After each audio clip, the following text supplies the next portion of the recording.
DPRK leader Kim Jong-un and the Russian counterpart President Vladimir Putin are meeting for the first time in Vladivostok, Russia. With no specific goals announced in advance and no agreement so far, what can be expected from this first encounter between the two leaders? How can these talks contribute to the denuclearization process on the Korean Peninsula? And after meeting President Trump twice without major progress, what is the Kim's agenda at this moment? To discuss these issues and more, I'm happy to be joined in the Beijing studio by Harvey Zordin, Senior Fellow at the Center for China and Globalization, and Rong Ying, Vice President of the China Institute of International Studies. We will also talk via satellite to CGTN correspondent Dan Ashby in Vladivostok and Jack Barton, our correspondent in Seoul. That's our topic. This is a dialogue. I'm Yang Rui.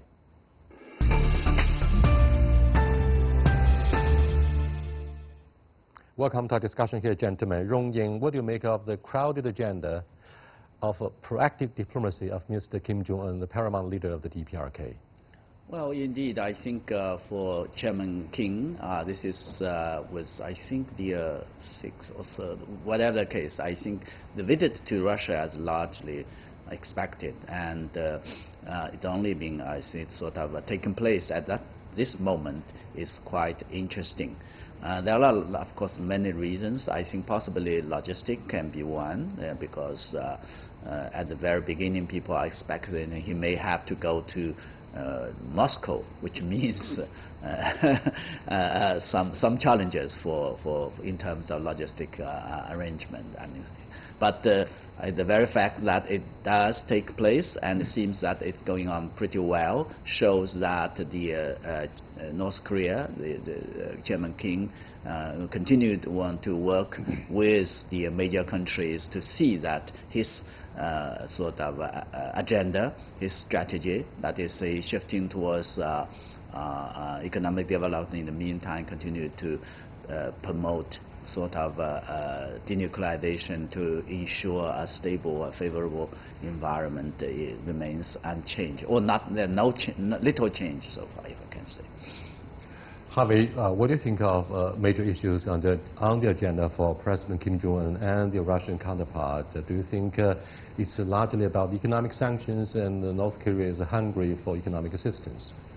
Well, I think those are a couple of them. There is a specific issue. There are North Korean workers cutting down trees in forests, and this there used to be 50,000 of them. 10,000 are left. The other 40,000 went back to North Korea because of the sanctions enforcement. Still, those 10,000 who were supposed to leave by the end of the year are generating tens of millions of dollars in currency for North Korea. So that was obviously on the table. I think Kim had hoped to get some economic aid, hopes to get economic aid. I think also both leaders hope to get more face, like you say in China, so that President Putin is seen as not a faded leader, but a world leader of an important country. And President Kim is also continuing his transition from being a hermit in a cave to now a leader who's come out into the sunshine. To clarify a part of the myth surrounding the location of the historic meeting between Putin and Kim Jong-un, let me go to our correspondent in Vladivostok, Dan Ashby. Hello, Dan. Jack Barton. Hello, Jack Barton. What do you make of the location? Instead of traveling to Moscow, what do you think of the choice of Vladivostok in the Far East? Yeah, I think as we just heard before, please excuse the umbrella, but a fine mist has just turned into an absolute downpour. I think it is all about convenience. The fact that Vladimir Putin was already on his way to Beijing, so he would have been passing nearby anyway, and the fact that Vladivostok is just across the DPRK border. So Kim Jong-un can take his train, as he has shown he likes to travel in the past, whether it be to the Hanoi summit or most of that way, or when he's come down to the demilitarized zone to meet with President Moon Jae-in. It's all part of his sort of emulating the style of his grandfather, much more so than his father, who often liked to travel in the family train, the bulletproof train, to these events. And we've seen with Kim Jong-un really emulating every sort of element of his grandfather's style, from the hair to the suit to the grinning smile. And so this location really sort of fits that bill as well. It's definitely one of convenience. He can just ride across the border, and Putin was already in the area anyway. But having said that, we really don't know how far in advance this was planned. And so, you know, we don't know what the original agenda of this meeting was, whether Kim Jong-un was expecting to talk trade after a successful Hanoi summit, or whether it was planned afterwards to try and come up with a plan B to deal with the failure of that meeting. Here is a question for three of the guest speakers, Jack Barton, Harvey, and Rong Ying. With the end of the Cold War, Russia, as the largest legacy of the Soviet Empire, its influence has been put to zero. And therefore, if you look at the bilateral trade between Russia and the DPRK, it's just $34 million US, in sharp contrast with the hefty trade volume between the PRC and North Korea, which stands at $2.4 billion US. Now, given the limited economic influence, what do you think should be the resources that President Putin could leverage at this moment to exert some kind of influence on what we call issue of nuclear denuclearization? Jack? Yeah, well, of course, in terms of trade and investment, there are things that both want. Definitely the DPRK wants access to energy if there could be some loosening of sanctions. Russia very keen on precious metals, mineral wealth in the DPRK. That all requires sanctions to be eased. Now, Russia has been pushing for the easing of sanctions, but at the same time, Russia is on the UN Security Council. Russia has backed those sanctions in the Security Council, and there's a bit of a double motive. It's very clear for the Kremlin. On the one hand, it does want to play a greater role. That's why we've heard Vladimir Putin talking about reviving the Sixparty talks again that stalled back in 2009. On the other hand, it is worried about nuclear weapons on the Korean Peninsula. It doesn't like the DPRK having that nuclear arsenal, and it would like to see Putin, the Kremlin would like to see denuclearization happen. So, you know, really what we're seeing is Putin walking that tightrope, trying to get more influence, trying to get in there, you know, not letting this just be a bilateral matter between Washington and Pyongyang, but at the same time trying to ensure that there is a path forward towards some sort of, if not full denuclearization, at least capping that arsenal where it is right now. Thank you so much, Jack Barton. I'll get back to you in a few minutes, Rong Ying.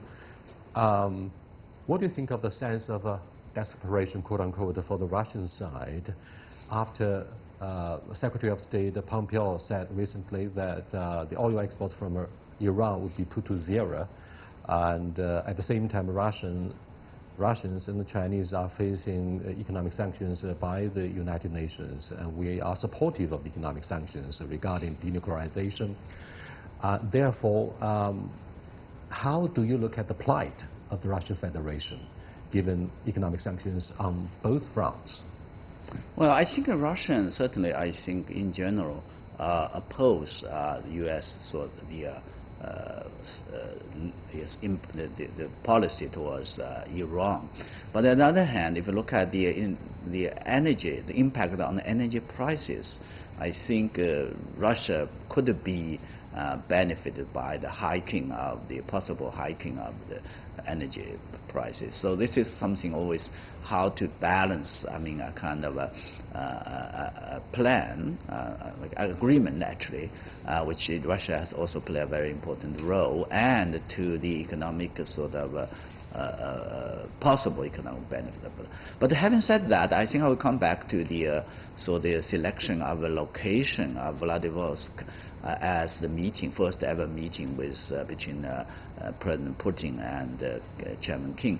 I think we may also have to look at Russia's strategy to develop the Far East. As a matter of fact, over the past few years, Russia has worked very hard. For that to happen, I think Russia needs to have a stable and needs to have a peaceful settlement of the nuclear issues on the peninsula and the proceeding of the political sort of process of the Korean Peninsula. And Russia, the role of Russia on Korean Peninsula, one don't have to be a historian to know how big and how sort of important Russia's role on the Korean Peninsula. I wanted to talk about the sanctions for a second, because I don't believe that the sanctions are necessarily an impediment. I believe that the two countries could barter with each other and avoid U.S. sanctions. Maybe it violates the spirit, certainly, of U.S. sanctions and UN sanctions, but it doesn't violate the letter. It doesn't use the U.S. financial institutions and so on. So Russia would like to have the mineral resources from North Korea. North Korea would like to have food and energy from Russia. I think they could do a deal without money, just the old-fashioned way, barter. Let me go to Dan Ashby, our correspondent who's standing by in Vladivostok. Dan, what do you think of the issue that was first put forward by Sergei Lavrov, the Russian foreign minister, the joint efforts by China and Russia to oppose the deployment of a THAAD missile shield program in the ROK, because that's the overriding concern for the Russian security and indeed for the security dilemma of both Russia and China. Do you think this is the major reason on the agenda between Putin and Kim Jong-un at this moment in Vladivostok? Dan? Yes, it was interesting, wasn't it, that President Putin came out and perhaps the most substantive thing he said was about security guarantees. He was talking about Chairman Kim saying that, look, they had to ensure that there was stability, that he understood that Chairman Kim didn't want to see. Let me go to... Okay, thank you, Dan. Jack, what do you think of the issue of missile shield program? The Chinese even imposed some kind of economic sanctions to show our anger and dissatisfaction with the decision of ROK to join hand with the United States in deploying THAAD, the missile shield program, on our doorsteps. And do you think Russians share exactly the same security dilemma with China this time around? Well, I think the perception here is this has sort of become a bit of a political football. The THAAD radar does have a long reach, but its bandwidth is so narrow that they've already figured out it's completely useless in detecting pretty much any missile that would be coming from the DPRK, certainly not submarine launch missiles. It has no protection against that. You know, so even from the South Korean perspective, it is, compared to some of the other defense systems they already have in place here that aren't getting talked about a lot, THAAD isn't that effective. Perhaps one of the reasons they're not getting rid of it is just keeping face. You know, there's so much pressure on South Korea and the United States to dispatch with the THAAD. They almost feel like they have to keep it in place. I think many in the government would actually like to get rid of it. It costs a lot of money. It's really kind of useless. So it's put the South Korean government, in a bit of an awkward position. In terms of a security threat to China and the Russia, you know, from the perspective here, that's kind of debatable. It seems to be more about them not liking the U.S. extending its reach in here, even if it's something as what is perceived to be here as a missile as ineffective as the THAAD, and that includes its radar. Jack, one more question about the security dilemma of the Russian Federation. Other than the economic cooperation with the DPRK, I'm afraid geopolitically and diplomatically, with the end of the Cold War, the Russian Federation is switching quietly from its focus on Europe to the Asia-Pacific region, if you like, the Indo-Pacific region. Therefore, the issue of 4 northern islands with Japan could be an important part of the 2+2 security dialogue that they're going to host with Japan, maybe next month. So what do you think of the future of the Kuril Islands, or in Russian words, it's called the Four Northern Islands, the legacy of the Second World War? Yeah, I think Russia is really trying to consolidate its position in the Far East again, particularly as we're seeing the ice melting in the Arctic region, opening up the seaways there, giving sort of Russia a whole new thrust of power that it never had before. It was never a great maritime power. We always saw Vladivostok at least locked up in ice for most of the year. It had the warm water ports in the west, but they were always effectively blockaded by NATO. So it's always wanted to be this sea power that could project out, that could have island strength. You know, so in terms of Russia loosening its grip on any of the territories, the legacy territories from the Second World War, you know, what it's really trying to do at the moment is increase that footprint, not just in the east, but in the north of Russia as well and beyond. This is something quite new we're seeing with Russia, and of course it's completely linked to climate change, but it's giving Russia that opportunity to expand into an area that it's always wanted to before. I mean, a lot of people have always said Russia invaded Afghanistan so it could move on to Pakistan and finally have an open seaport. That's how important it is to Russia to have sort of access to the oceans and the islands, as we've seen with the reclaiming of Crimea as well. Yes, indeed. Russia has always been seeking a way out as a maritime power. If you look at, for example, the recent summit meeting between Erdogan, the Turkish president, and his Russian counterpart. Also, let's look at, yes, indeed, the melting of Arctic will be an ice-breaking route for Russia to rise as a major power. Now, let me cross over to Dan Ashby. Hello, Dan. What do you think of the future of the Four Northern Islands? Because President Putin is likely to hold a bilateral meeting with Prime Minister Shinzo Abe on the sidelines of the G20 in Tokyo. Do you think this will be the platform for the two leaders to seriously address the future of the Kuril, or the Four Northern Islands?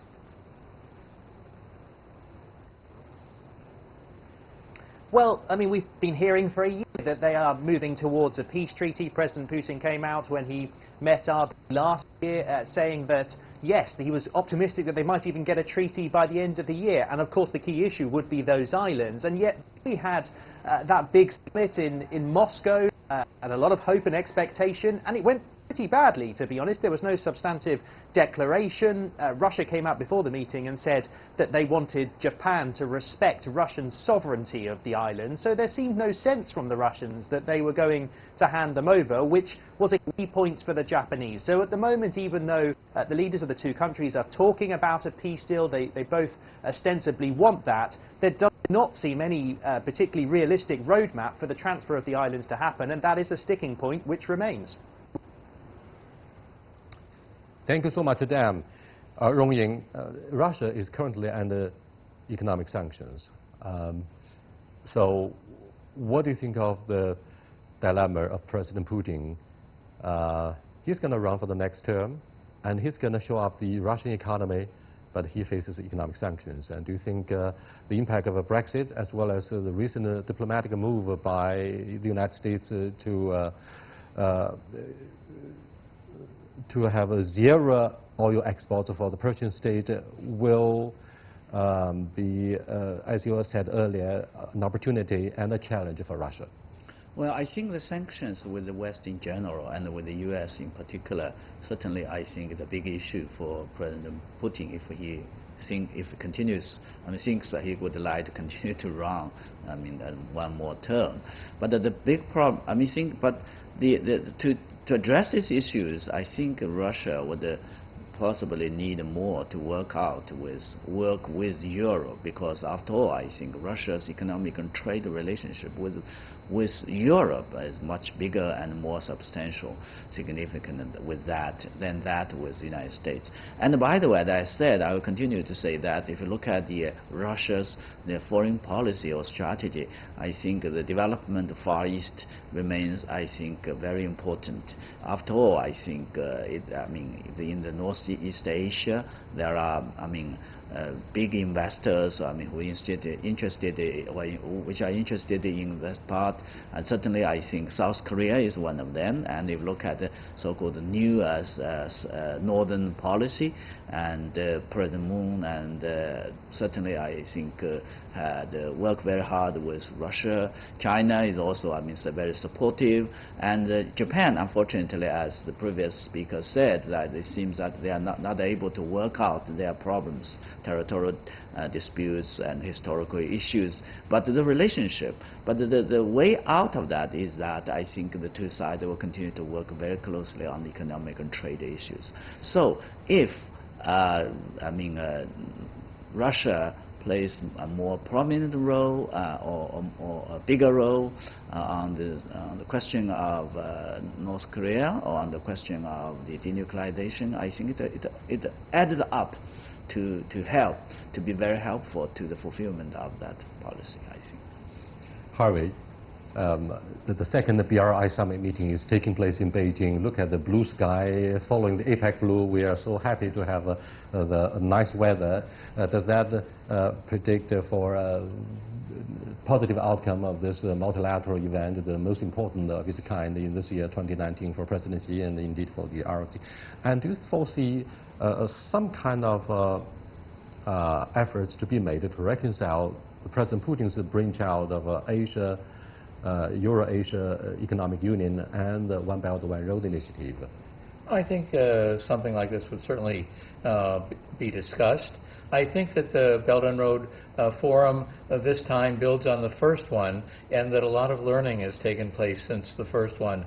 More world leaders are coming to this one. I think there's been more input from the foreign leaders who are coming in crafting the statement that will come out of this. I was speaking to a diplomat the other day who was very pleased to say that he was provided, or his country was provided with input on it. So I think that the forum is going to be much smoother than last time. I do think there will be discussion of some of the rough edges. The most roughest edge, in my opinion, is the debt trap. But it seems like China is now aware of this issue, is willing to address it, and is taking quite a mature approach to this issue. Thank you very much. Let me cross over to Jack. Hello, Jack. To what degree do you think Russia will benefit from the idea of a BRI? You know, China imports half of the Russian oil exports each year, and therefore some people guess the recent economic sanctions, the last and the most comprehensive one imposed by the United States against the Persian state, somehow targets China. And do you think this will somehow help Russians to benefit, and therefore we would end up buying more gas and oil from not only Russia but other littoral states of the Caspian Sea? And this is a part of the BRI. Do you think yeah, this? I think yes. Yeah. It will happen, yeah. I think we're seeing this, the amount of infrastructure too being laid out to link China with Russia's gas supplies, the scale of which is enormous. So it's going to take some time to fully roll this out, but there's no doubt this linkage is going to happen. Even South Korea is hoping ultimately to benefit from these linkages, because the plan is, of course, to build a gas pipeline coming in down through China or down through the far east of Russia, into the DPRK, through the DPRK into South Korea. All of this, of course, depends on the diplomacy. But there's no doubt that even though we're seeing incremental progress at times, it's often not at a breakneck speed, but it is definitely unfolding in that way. And despite the sanctions are in place, particularly when it comes to energy cooperation, there will be, without any doubt, much greater cooperation between Russia and China in the future. Jack, just one more question about the economic dynamics in Northeast Asia. Russia is likely to benefit from the latest economic sanctions against Iran. What do you think of the issue of barter trade? Harvey spoke of this issue earlier. Despite the financial sanctions that the United States imposes, but Russia is able to bypass the economic muscles, mechanism, and opt for example, energy exports to North Korea. And do you think North Korea, which has brushed aside the previous policy of the military first, and President Kim Jong-un vows to reconstruct its economy, which is currently in tatters. Do you think Russia will be helpful in crafting a roadmap of DPRK's development? Yeah, I do think barter is going to play a big part in this. Kim Jong-un has made it clear he wants economic development, but of course they want that for hard currency as well. And that is needed because the reserves would be dwindling. We don't know what sort of surplus the DPRK has. Some estimates say it could go as far as 5 years, but they've definitely dived in deeply to put this nuclear program and missile program together. So they need economic activity. Something that was very interesting that came out of today's meeting was Kim Jong-chol was not there. He's been there at all 4 meetings in China. He was there with both meetings with Trump. He's the ultra-conservative, very hawkish, in many ways the equivalent of John Bolton, Trump's security advisor. He's a security advisor to Kim Jong-un. And analysts here, particularly security analysts, believe it was his advice which led to the DPRK asking for too much at the Hanoi summit and getting no deal. He wasn't there today. It's been read as a clear sign that Kim Jong-un does want a softer approach. He said he doesn't want Mike Pompeo there, the hawkish voice in Trump's ear as well, but it's clear he may have gotten rid of his hawk as well. I mean, he might just have pneumonia or a flu. We don't know why he wasn't there, but there is a lot of rumors he's been pushed aside from his position in the United Front Department, really the Foreign Policy Department, and he's been spearheading all of this nuclear diplomacy before. That really is being read that Kim Jong-un is looking for a new direction, is seeking any ways to get the diplomacy back on track, to get the sanctions lowered, to get trade moving again, any way he can. And to start with, yeah, without any doubt, he'll be pushing for some kind of bartering with Russia. Thank you very much, Jack. Rong-Ying, what do you make of the end game following the moribund process of Sixparty talks concerning denuclearization in the divided Korean Peninsula? Russia and China are 2 of the P5 of the UN Security Council. Do you think these 2 powers are likely to join hand in somehow soft pedaling the economic sanctions and try to keep the DPRK alive? Well, I think the Six-Party talk framework remains a very important one, even though I think for some reasons it has not been so effective, or no meetings has taken place in the past few years. But I think the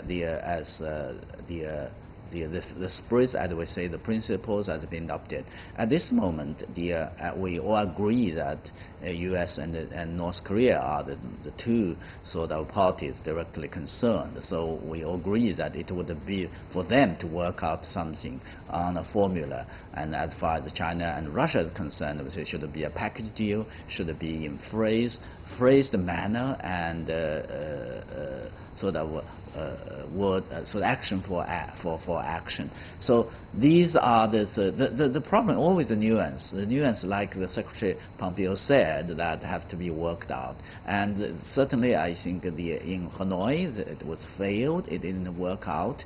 But it seems that at least one of the reading, at least for me, is that from North Korean side they continue to work on that by mobilizing, by playing this game, the game of big countries, seeking to have more sympathetic ears from Russia and others, which has been campaigned that it should be lift some sanctions to kickstart the process. Given so many investigations well underway back in the United States, do you think President Trump, despite your strong dislikes for him, deserves the credit for easing the tensions in Northeast Asia? After all, the regular military maneuvers have been halted for the sake of stabilizing the situation, to pave the way for, the CVID denuclearization process.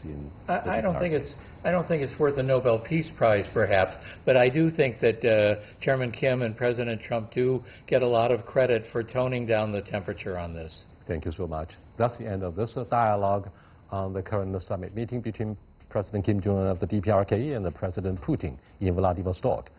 I'll see you next time, the same time tomorrow. Until then, goodbye.